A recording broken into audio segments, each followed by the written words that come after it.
लेता हम सबकी कोई सूद नहीं, नहीं मिलता वेतन और अनुदान, हम कैसे बचाएं प्राण, तू ही बताव ओ भगवान। जिंदाबाद जिंदाबाद। अनुदान नहीं अब वेतन दो, वेतन दो, वेतन दो। अनुदान नहीं अब वेतन दो, वेतन दो, वेतन दो।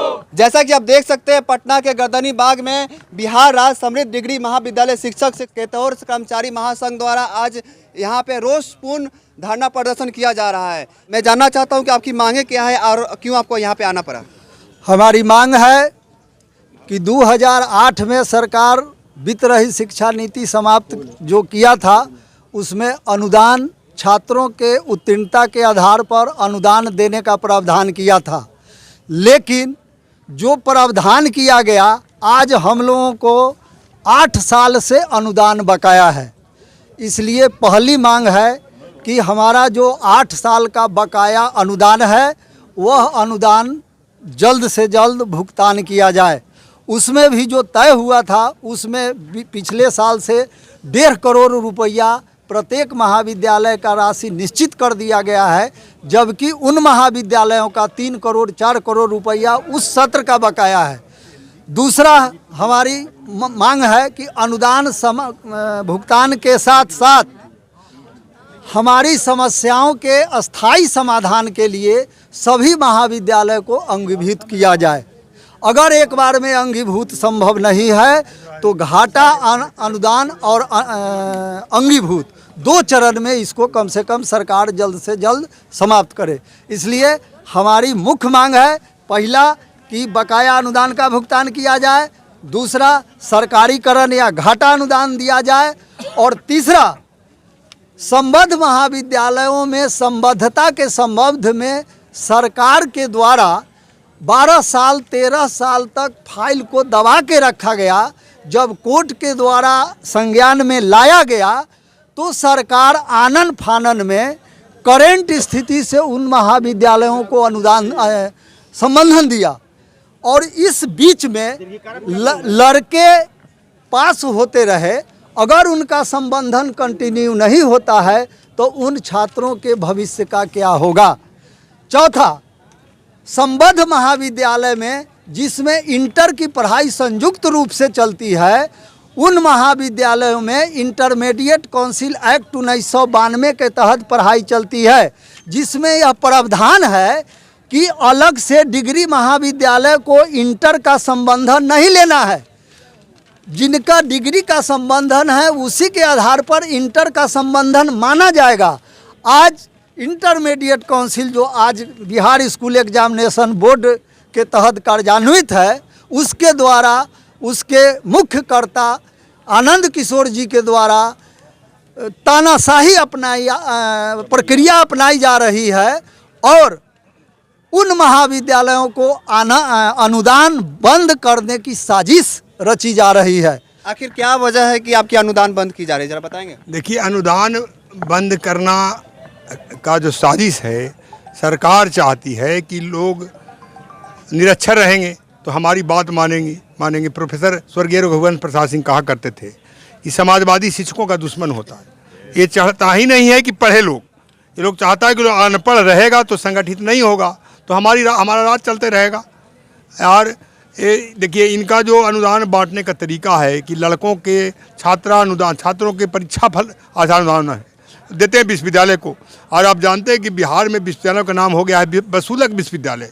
आयातित करके बाहर से विश्वविद्यालय में कुलपति मंगाए जाते हैं। उसका उदाहरण हनुमान पांडे, राजेंद्र सिंह, इसके अच्छे उदाहरण हैं जो या तो जेल में है या जेल जाने के दरवाजे पर खड़े हैं। इसलिए सरकार चाहती है कि शिक्षकों को दबा के रखें। शिक्षा दब जाएगा तो विकास दब जाएगा, तो इनके खिलाफ कोई बोलेगा नहीं। बिहार की शिक्षा का व्यवस्था क्या है बताने की जरूरत नहीं है। लगातार आप प्रोफेसर हैं, आप धरना प्रदर्शन में बैठे हैं, इसका कैसा असर पड़ेगा छात्रों के बीच में? छात्रों के बीच में इसका तो बहुत बुरा असर पड़ेगा, क्योंकि छात्र भी तो समझ रहे इस बात को ना कि सरकार शिक्षक के प्रति उदासीन है। शिक्षक हमें बिना पैसे के पढ़ाते हैं, लेकिन हमारे गुरुदेव को कुछ मिलता नहीं है। हम नौकरी करते हैं बाहर में, लेकिन हमारे गुरुदेव को जो हमें पढ़ाया है उसे कुछ नहीं मिलता है। तो उसमें तो रोष होगा ही, उसे तो खराब लगेगा ही, चाहे बाकी लोग सरकार जो भी समझे वो अलग बात है। देखिए यहाँ पे महिलाएं भी आई हैं। कहाँ से आई हैं मैम? मैं बीपीएस कॉलेज देसरी से आप आई हैं। जी। बताइए क्यों आना पड़ा आपको? आना पड़ा कि कोई भी आदमी जब अपने रोजी रोटी के लिए निकलता है तो उसका एक तय होता है कि उसको इतना पैसा इस कार्य के लिए दिया जाएगा। हम भी शिक्षक हैं, हमें भी अपने जीविका चलाने के लिए अर्थ की ज़रूरत है, लेकिन हमें आज तक कोई अर्थ सरकार की तरफ से नहीं दिया गया है। 38 वर्षों से बकाया अनुदान है, वेतन का कोई प्रावधान ही नहीं है यहाँ पे। 8 वर्षों से जो बकाया अनुदान है वो भी समय पर नहीं मिलता है। जो 1-2 साल का उन्होंने दिया है उसमें भी आधा पैसा काट लिया है। जैसे अगर किसी कॉलेज का 3 करोड़ रुपया बना है तो वो 1.5 करोड़ दिए हैं, फिर 1.5 करोड़ उसमें भी उन्होंने कटौती कर ली है। जब एक शिक्षक को 2 लाख एक ही जगह समान कार्य करने के लिए एक शिक्षक को जब आप पैसा देते हैं 2.5 लाख रुपया महीना, और वहीं पर मैं भी उसी टेबल पर कार्य कर रही हूँ जिस पे 2.5 लाख रुपए वाले काम कर रहे हैं, और मैं जहाँ काम कर रही हूँ मुझे चवन्नी नहीं मिल रहा है। मेरा मोरल क्या होगा? 21 सालों से आपको वेतनमान नहीं दिया जा रहा है। कैसे घर बार चल रहा है? रोजमर्रा की जिंदगी कैसे चल रही है आपकी? इसकी बहुत ही कठिन स्थिति है लोगों की। लोग आज भी न अपने बच्चों की शिक्षा, ट्रीटमेंट, अपलिफ्टमेंट जिसको हम लोग कहते हैं वो है ही नहीं। सरकार को इसकी सोच ही नहीं है। सरकार हमारे पढ़ाए हुए बच्चों को जिस रिजल्ट के बेसिस पे उनको ये दे रहा है, अनुदान दे रही है। तो अच्छा, मेरा कहना है कि अगर आप 2 दिन के लिए अभी धरना प्रदर्शन कर रहे हैं, सरकार अगर आपकी नहीं सुनती है तो आगे क्या करेंगे? हमारा आंदोलन जो है वो अनवरत जारी रहता है। हम विभिन्न लोकतांत्रिक व्यवस्था में हम लोग हैं। अभी हमारा कार्यक्रम 2 दिन का है। 2 दिन के बाद पुनः हम लोग आगे का विचार करेंगे और सरकार की क्या स्थिति बनती है, सरकार के तरफ से क्या जवाब आता है, उसके अनुसार हम लोग फिर इस पर बैठ के और आगे की रणनीति बनाएंगे। और हमारा आंदोलन चरणबद्ध अनवरत जारी रहेगा इस सरकार के विरोध में, जब तक हमारा डिमांड पूरा नहीं होता है। जी हाँ, अभी एक और महिला है। बताइए क्या बताना चाहती हैं? मैं 4 लाइन आपको अपने दर्द को मैं 4 लाइन वितरित शिक्षकों के दर्द को अपने शब्दों के माध्यम से बताना चाहती हूँ कि हमारा क्या दर्द है। अब नहीं बचेगा इस बिहार में वितरित शिक्षकों का जान, हम कैसे बचाएं प्राण। अब नहीं बचेगा इस बिहार में वितरित शिक्षकों का जान, हम कैसे बचाएं प्राण। लेता हम सबकी कोई सूद नहीं मिलता वेतन और अनुदान, हम कैसे बचाएं प्राण। तू ही बताव ओ भगवान।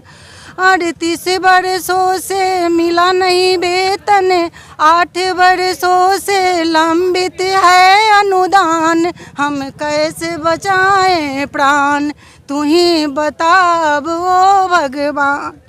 लेता हम सबकी कोई सूद नहीं देता कोई ध्यान, हम कैसे बचाएं प्राण।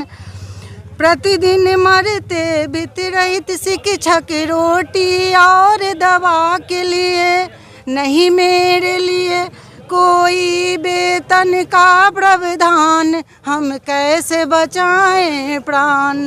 अब नहीं बचेगा इस बिहार में वितरित का जान, हम कैसे बचाएं वो प्राण। अब तक सरकार कोई खबर नहीं ली, नहीं देती कोई ध्यान, हम कैसे बचाएं प्राण। अब नहीं बचेगा इस बिहार में वितरित का प्राण। हम तू ही बताब को ओ भगवान, तू ही बताब ओ भगवान। इस गाने में कितना दर्द है। ये जो शिक्षक हैं, प्रोफेसर हैं, यही समझ सकते हैं। ये जो आंदोलन देख रहे हैं आप, ये और कौन नहीं, हमारे शिक्षा व्यवस्था कैसी है, बिहार की शिक्षा व्यवस्था कैसी है, उसकी गवाही दे रहे हैं।